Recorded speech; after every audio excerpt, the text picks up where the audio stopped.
ವೀಕ್ಷಕರೇ, ಅದು 1934 ಡಿಸೆಂಬರ್ 3ನೇ ತಾರೀಕು. ಅವತ್ತು ಎಲೆನ್ ಎಸ್ಪೋಸಿಟೋ ಎಂಬ ಹುಡುಗಿ ಒಂದು ಗಂಭೀರ ಅಪಘಾತಕ್ಕೆ ಸಿಲುಕ್ತಾಳೆ. ಇದರ ಪರಿಣಾಮ ಅವಳು ಕೋಮಾಗೆ ಹೋಗಬೇಕಾಗುತ್ತೆ. ನಂತರ ಆಕೆ ಮುಂದಿನ 37 ವರ್ಷ ಹಾಗೂ 111 ದಿನದವರೆಗೂ ಆಕೆ ಕೋಮಾದಲ್ಲೇನೆ ಇರಬೇಕಾಗುತ್ತೆ. ಮುಂದೆ ದಿನಾಂಕ ನವೆಂಬರ್ 25 ಮತ್ತು 1978ರಂದು ಆಕೆ ಕೋಮಾದ ಒಳಗಿಂದನೇ ನಡೆದಂತ ಚಿಕಿತ್ಸೆಯ ವೇಳೆ ಅವಳಿಗೆ ಸಾವು ಸಂಭವಿಸುತ್ತೆ. ಇಂಥದೇ ಒಂದು ಘಟನೆ ಎಡ್ವರ್ಡ್ ಒಬಾರಾ ಎಂಬ ಬೇರೊಬ್ಬ ಯುವತಿಗೂ ಸಂಭವಿಸಿತ್ತು. ನಿಜಕ್ಕೂ ಆಶ್ಚರ್ಯವಾಗುವಷ್ಟು ಕಾಲ ಅಂದ್ರೆ ಸುಮಾರು 42 ವರ್ಷದವರೆಗೂ ಆ ಹುಡುಗಿ ಕೋಮಾದಲ್ಲೇನೆ ಬದುಕಿದ್ಲು ಅಂದ್ರೆ ನಿಮ್ಗೆ ನಂಬೋದಕ್ಕೆ ಸಾಧ್ಯನಾ? ನಾವು ಸಿನಿಮಾಗಳಲ್ಲಿ ಅಂತ ಹಲವಾರು ಕಥೆಗಳನ್ನ ನೋಡಿದ್ದೇವೆ. ಅಲ್ಲಿ ಯಾರೋ ಒಬ್ಬ ವ್ಯಕ್ತಿ ಕೋಮಾಗೆ ಹೋಗ್ತಾನೆ, ಮತ್ತೆ ವರ್ಷಾಂತರ ಕಾಲ ಅದರಲ್ಲಿಯೇ ಇರ್ತಾನೆ. ನೋಡೋದಕ್ಕೆ ಮತ್ತು ಕೇಳೋದಕ್ಕೆ ಈ ಒಂದು ವಿಷಯಗಳು ತುಂಬಾ ಸರಳವಾಗಿನೇ ಕಾಣಬಹುದು. ಅನೇಕರು ಕೋಮಾ ಅಂದ್ರೆ ನಿದ್ರೆ ರೀತಿ ಇರುತ್ತೆ ಅಂತ ಹೇಳ್ತಾರೆ. ಆದ್ರೆ ವೀಕ್ಷಕರೇ, ನಿಮ್ಗೆ ಯಾವಾಗ್ಲಾದ್ರೂ ಈ ತರಹದ ಒಂದು ಪ್ರಶ್ನೆ ತಲೆ ಎತ್ತಿದ್ಯಾ?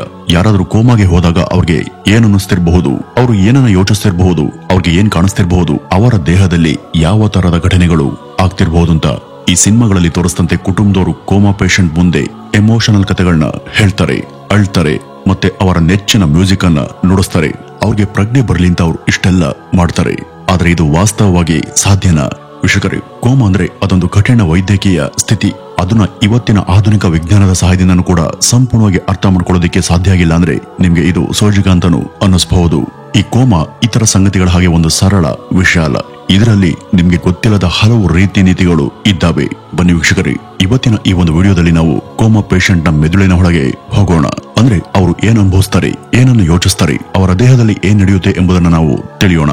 ಇನ್ನು ಈ ಕೋಮಾ ಎಂಬ ವಿಷಯದ ಹಿಂದೆ ಇರುವಂತ ವೈಜ್ಞಾನಿಕ ಅಂಶಗಳು ಮತ್ತು ಅದಕ್ಕೆ ಸಂಬಂಧಪಟ್ಟಂತ ಅಚ್ಚರಿ ತರಿಸುವಂತ ಸತ್ಯಗಳನ್ನ ನಾವು ನಿಮ್ಗೆ ಇಲ್ಲಿ ತಿಳಿಸಲಿದ್ದೇವೆ. ವೀಕ್ಷಕರೇ, ಒಬ್ಬ ವ್ಯಕ್ತಿ ಕೋಮಾಗೆ ಹೋಗಿದ್ದಾಗ ಅವನನ್ನ ಎಚ್ಚರಿಸೋದಿಕ್ಕೆ ಅಥವಾ ಕೋಮಾದಿಂದ ಹೊರತರುವಂತೆ ಮಾಡೋದಿಕ್ಕೆ ಅವನ ಕುಟುಂಬದವರು ತಾವು ಏನೇನ್ ಮಾಡಬಹುದು ಎಲ್ಲವನ್ನೂ ಕೂಡ ಪ್ರಯತ್ನಿಸಿರ್ತಾರೆ. ಅವರು ಸಿನಿಮಾಗಳಲ್ಲಿ ತೋರಿಸಿದ ಹಾಗೇನೆ ತರಹೇವಾರಿ ತಂತ್ರಗಳನ್ನ ಪ್ರಯೋಗ ಮಾಡ್ತಾರೆ. ಉದಾಹರಣೆಗೆ, ಕೋಮಾ ಪೇಷಂಟ್ ಜೊತೆ ಮಾತನಾಡೋದು, ಅವ್ರ ಮುಂದೆ ಹಳೋದು, ಹಾಡೋದು, ಅವ್ರಿಗೆ ಇಷ್ಟ ಆದಂತ ಮ್ಯೂಸಿಕ್ ಅನ್ನ ಹಾಕೋದು, ಈ ರೀತಿ ಏನೇನೋ ಮಾಡ್ತಾರೆ. ಆದ್ರೆ ವೀಕ್ಷಕರೇ, ಪಾಪ ಅವ್ರಿಗೆ ಗೊತ್ತಿರೋದಿಲ್ಲ ಈ ಎಲ್ಲಾ ನಾಟಕಗಳಿಂದ ಪೇಷಂಟ್ಗೆ ಯಾವುದೇ ಪರಿಣಾಮ ಬೀರೋದಿಲ್ಲ ಅಂತ. ಯಾಕೆಂದ್ರೆ ಅವರು ಆ ಸ್ಥಿತಿಯಲ್ಲಿ ಕೇಳೋದಿಕ್ಕೆ ಸಾಧ್ಯ ಇಲ್ಲ, ನೋಡಲು ಕೂಡ ಸಾಧ್ಯ ಇಲ್ಲ, ಭಾವನೆಗಳನ್ನ ಅನುಭವಿಸೋದಕ್ಕೂ ಸಾಧ್ಯ ಇಲ್ಲ. ಈ ಕೋಮಾದಲ್ಲಿ ಎಷ್ಟು ತರ ಇದೆ, ಅದು ಎಷ್ಟು ಭಯಾನಕ ಆಗಿರಬಹುದು, ಮತ್ತೆ ಈ ಕೋಮಾ ಪೇಷಂಟ್ಗಳು ಯಾವ ಯಾವ ತೊಂದರೆಗಳನ್ನ ಅನುಭವಿಸ್ತಾರೆ ಅಂತ ನೋಡೋದಾದ್ರೆ ಇವತ್ತಿನ ಅತ್ಯಾಧುನಿಕ ಅಭಿವೃದ್ಧಿ ಹೊಂದಂತ ವೈಜ್ಞಾನಿಕ ವಲಯಕ್ಕೂ ಕೂಡ ಕೋಮಾ ಎಂಬ ಸ್ಥಿತಿಯನ್ನ ಪೂರ್ಣವಾಗಿ ಅರ್ಥ ಮಾಡ್ಕೊಳ್ಳೋದಿಕ್ಕೆ ಆಗಿಲ್ಲ. ಅದಲ್ಲದೆ ಇದರ ಸ್ಪಷ್ಟವಾದಂತಹ ಚಿಕಿತ್ಸೆ ಕೂಡ ಅಲ್ಲಿ ಲಭ್ಯ ಇಲ್ಲ. ಕೆಲವೊಂದ್ಸಾರಿ ಕೆಲವರು ಕೋಮಾಗೆ ಹೋಗಿ ಮರುಜೀವವನ್ನ ಪಡೀತಾರೆ, ಆದ್ರೆ ಕೆಲವರು ಅದರಿಂದ ಮರಳಿ ಬರೋದೇ ಇಲ್ಲ. ಹಾಗೆ ನೋಡಿದ್ರೆ ಈ ಕೋಮಾ ಅನ್ನುವಂತ ಶಬ್ದನೇ ಎಲ್ಲ ತಪ್ಪು ಕಲ್ಪನೆಗೆ ಕಾರಣ ಆಗಿದೆ. ಈ ಕೋಮಾ ಅನ್ನೋದು ಗ್ರೀಕ್ ಶಬ್ದ, ಇದರ ಅರ್ಥ ಡೀಪ್ ಸ್ಲೀಪ್ ಅಂತ. ಹಾಗಂತ ಕೋಮಾ ಅನ್ನೋದು ಬರೀ ನಿದ್ರೆ ಅಲ್ವೇ ಅಲ್ಲ. ನಿದ್ರೆ ಮತ್ತು ಕೋಮಾ ಈ ಎರಡರಲ್ಲೂ ಕೂಡ ತುಂಬಾ ಭಿನ್ನತೆ ಇದೆ. ಇದನ್ನ ಸರಳವಾಗಿ ಹಾಗೂ ಸ್ವಲ್ಪ ತಮಾಷೆಗೆ ಹೋಲಿಕೆ ಮಾಡುವುದಾದ್ರೆ, ಕೋಮಾದಲ್ಲಿರುವಂತ ವ್ಯಕ್ತಿ ನಿಮ್ಮ ಹತ್ರ ಸಾಲವನ್ನು ಪಡೆದಂತ ಫ್ರೆಂಡ್ ರೀತಿ ಇರ್ತಾನೆ. ನೀವು ಅವನಿಗೆ ಹಣ ಕೊಟ್ಟಿರ್ತೀರಾ, ಹಣ ಕೇಳೋದಕ್ಕೆ ಮತ್ತೆ ಮತ್ತೆ ಕರೆ ಮಾಡ್ತೀರಾ, ಮಾತನಾಡ್ತೀರಾ, ಆದ್ರೆ ಅವನಿಂದ ಯಾವುದೇ ಪ್ರತಿಕ್ರಿಯೆ ಬರೋದಿಲ್ಲ. ಅಂದ್ರೆ ಅವನಿಗೆ ನೀವು ಕೊಟ್ಟ ಹಣ ಕೇಳಿದಾಗ ಈ ಯಾವ ಮಾತು ಕೂಡ ಅವನಿಗೆ ಕೇಳಿಸೋದೇ ಇಲ್ಲ. ಕೋಮಾಗೆ ಜಾರದಂತ ವ್ಯಕ್ತಿಯ ಕತೆ ಕೂಡ ಇದೇ ರೀತಿನೇ. ಹಳೆಯ ಕಾಲದ ವೈದ್ಯರಿಗೆ ಈ ಒಂದು ವಿಚಾರ ಗೊತ್ತಿರಲಿಲ್ಲ.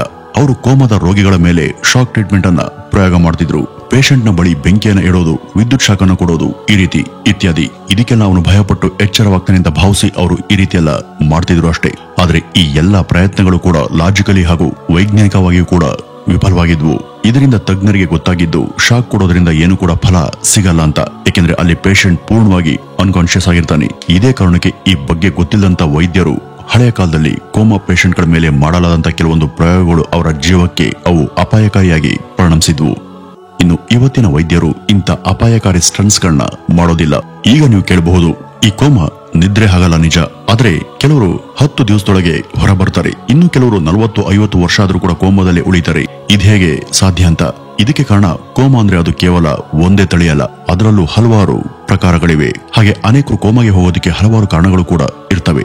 ಸಾಮಾನ್ಯವಾಗಿ ಯಾರಿಗಾದ್ರೂ ತಲೆಗೆ ಬಿದ್ದಂತ ಗಾಯದಿಂದ ಈ ರೀತಿ ಆಗುತ್ತೆ ಅಂತ ನೀವು ತಿಳಿದಿರಬಹುದು. ಹೌದು, ಹೆಡ್ ಇಂಜುರಿ ಕೋಮಾಕ್ಕೆ ಪ್ರಮುಖ ಕಾರಣ.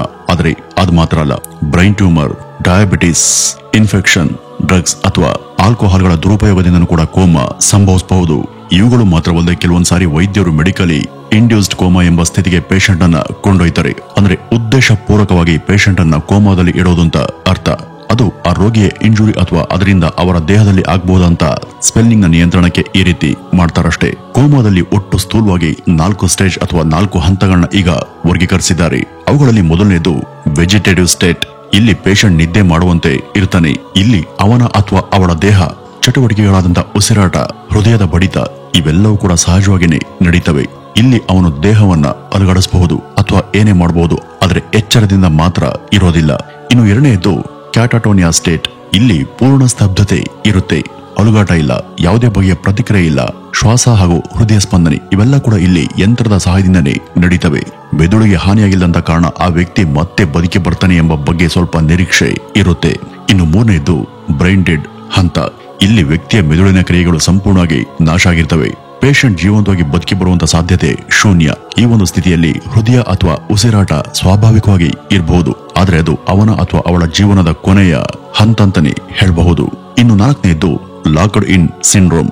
ಇದು ಎಷ್ಟು ಶಾಕ್ ಕೊಡುವಂತ ಸ್ಥಿತಿ ಅಂದ್ರೆ, ಈ ಸ್ಥಿತಿಯಲ್ಲಿ ಪೇಷಂಟ್ ಸಂಪೂರ್ಣವಾಗಿ ಎಚ್ಚರದಲ್ಲಿ ಇರ್ತಾನೆ. ಅವನು ಎಲ್ಲವನ್ನೂ ಕೂಡ ತಿಳಿತಾನೆ, ಆದ್ರೆ ಅವನಿಗೆ ಕೈಕಾಲನ್ನು ಸರಿಸೋದಿಕ್ಕೆ ಸಾಧ್ಯ ಇರೋದಿಲ್ಲ, ಮಾತಾಡಲು ಕೂಡ ಸಾಧ್ಯ ಆಗಲ್ಲ. ಕೇವಲ ಕಣ್ಣುಗಳ ಚಲನೆ ಮೂಲಕ ಮಾತ್ರ ಪ್ರತಿಕ್ರಿಯೆ ಕೊಡೋದಕ್ಕೆ ಆತನಿಗೆ ಸಾಧ್ಯ.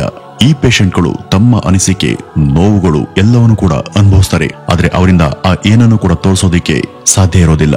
ಈಗ ಈ ಕೋಮಾದ ದೀರ್ಘಾವಧಿಯ ಪರಿಣಾಮಗಳ ಬಗ್ಗೆ ಹೇಳುವುದಾದ್ರೆ, ಕೇಳೋದಕ್ಕೆ ಕುತೂಹಲದ ವಿಷಯ ಅಂತ ಅನಿಸ್ತಿರುವಂತಹ ಕೋಮಾ ಸ್ಥಿತಿಯಲ್ಲಿ ವಾಸ್ತವವಾಗಿ ಅನೇಕ ಸಮಸ್ಯೆಗಳು ಕಂಡುಬರ್ತವೆ. ಮೊದಲನೇದು ಮಸಲ್ ಆಟ್ರೋಫಿ, ಅಂದ್ರೆ ಸ್ನಾಯು ಕ್ಷೀಣತೆ, ಸಂಧಿವಾತ, ಮಾಂಸಖಂಡ ಈ ರೀತಿ.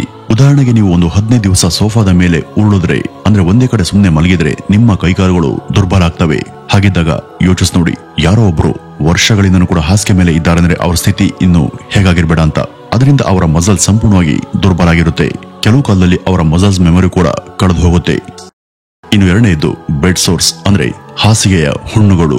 ಅಂದ್ರೆ ಒಂದೇ ಜಾಗದಲ್ಲಿ ಗಂಟೆಗಳ ಕಾಲ, ದಿನಗಳ ಕಾಲ, ವರ್ಷಗಳ ಕಾಲ ಬಿದ್ದಿರೋದ್ರಿಂದ ಅಲ್ಲಿಯ ಬ್ಲಡ್ ಸರ್ಕ್ಯುಲೇಷನ್ ತಡೆಯಲ್ಪಡುತ್ತೆ. ಆ ಒಂದು ಜಾಗದಲ್ಲಿ ಚರ್ಮ ಬಾಡುತ್ತೆ, ಗಾಯಗಳು, ಹುಳುಕುಗಳು ಉಂಟಾಗ್ತವೆ. ಈ ಒಂದು ಸ್ಥಿತಿ ಅತಿ ಬೇಜಾರು ತರುವಂತ ಹಾಗೂ ತೀವ್ರ ದೈಹಿಕ ನೋವನ್ನ ಕೊಡುವಂತದ್ದು. ಇವುಗಳಲ್ಲದೆ ದೀರ್ಘಾವಧಿಯ ಕೋಮಾದಿಂದ ಇನ್ನಷ್ಟು ಸಮಸ್ಯೆಗಳಿವೆ. ಉದಾಹರಣೆಗೆ ಮೈಕ್ರೋ ಆರ್ಗ್ಯಾನಿಸಮ್ ಇನ್ಫೆಕ್ಷನ್ಗಳು, ಉಸಿರಾಟದ ತೊಂದರೆಗಳು, ಮೈಂಡ್ ಮತ್ತು ಬಾಡಿ ನಡುವೆ ಸಂಪೂರ್ಣ ಕಡಿತ, ನ್ಯೂರೋಪ್ಲಾಸ್ಟಿಸಿಟಿ ಕಳೆದು ಹೋಗೋದು ಹಾಗೂ ಸ್ಮರಣೆ ಕಡಿಮೆಯಾಗೋದು ಈ ರೀತಿ ಇತ್ಯಾದಿ. ಆಧುನಿಕ ವೈದ್ಯಕೀಯ ಪ್ರಕಾರ ಹೆಚ್ಚಿನ ಪೇಷಂಟ್ಗಳು ಕೆಲವೇ ವಾರಗಳಲ್ಲಿ ಮರುಜೀವವನ್ನ ಪಡಿತಾರೆ. ಹಲವು ಬಾರಿ ನೀವು ಕೂಡ ಈ ಒಂದು ಮಾತನ್ನ ಸಾಮಾನ್ಯವಾಗಿ ಕೇಳಿರ್ಬೋದು. ಅದೇನಪ್ಪಾ ಅಂದ್ರೆ, ಅವನು ಕೆಲಕಾಲ ಕೋಮಾಗೆ ಹೋಗಿದ್ದ, ನಂತರ ಕೋಮಾದಿಂದ ಹೊರಬಂದ ಮೇಲೆ ಹೇಳಿದ್ದ ನಾನು ಟೈಮ್ ಟ್ರಾವೆಲ್ ಮಾಡಿದ್ದೆ ಅಂತ ಅಥವಾ ಪ್ಯಾರಲಲ್ ಯೂನಿವರ್ಸ್ಗೆ ಹೋಗಿದ್ದೆ ಅಂತ. ಇವುಗಳಲ್ಲಿ ಹೆಚ್ಚಿನವು ಫೇಕ್ ಆಗಿರಬಹುದು, ಆದ್ರೂ ಕೂಡ ಕೆಲವರು ಇವುಗಳನ್ನ ನಾವು ನಿಜ ಅಂತ ನಂಬುವಂತೆನೆ ಹೇಳ್ತಾರೆ. ಕೋಮಾದ ಸಂದರ್ಭದಲ್ಲಿ ಅವರು ಯಾವುದೋ ಬೇರೆ ಲೋಕದ ಅನುಭವವನ್ನ ಪಡೆದಿರ್ತಾರೆ. ಆ ಒಂದು ಸಮಯದಲ್ಲಿ ಇಲ್ಲಿಂದ ಎಲ್ಗೋ ದೂರ ಸಾಗಿದ ಹಾಗೆ ಅವರ ಮೆದುಳಿಗೆ ಭಾಸವಾಗಿರುತ್ತೆ ಅಷ್ಟೇ. ಇವುಗಳಿಗೆ ಯಾವುದೇ ವೈಜ್ಞಾನಿಕ ಸಾಬೀತು ಇಲ್ಲ. ವೀಕ್ಷಕರೇ, ಕೋಮಾ ಅಂದ್ರೆ ಅದೊಂದು ನರಕದ ಅನುಭವ. ಇಲ್ಲಿ ಒಬ್ಬ ವ್ಯಕ್ತಿ ಕಾಲ ಮಿತಿಯವರೆಗೂ ಸೂಕ್ಷ್ಮ ಜೀವಿತದ ಸ್ಥಿತಿಯಲ್ಲಿ ಬಿದ್ದಿರ್ತಾನೆ. ಇಲ್ಲಿ ಅವನು ತನ್ನನ್ನಾಗ್ಲಿ ಅಥವಾ ತನ್ನ ಸುತ್ತ ಇರೋರನ್ನಾಗ್ಲಿ ಅರ್ಥೈಸ್ಕೊಳ್ಳೋದಕ್ಕೆ ಸಾಧ್ಯನೇ ಇಲ್ಲ. ಆದ್ರೆ ಅವನ ಕುಟುಂಬದವ್ರಿಗೆ ಈ ಪರಿಸ್ಥಿತಿ ಅವರ ದೈಹಿಕ, ಆರ್ಥಿಕ, ಮಾನಸಿಕತೆಗೆ ತುಂಬಾ ದೊಡ್ಡ ಹಾನಿಯನ್ನ ಕೊಡೋದಂತೂ ನಿಜ.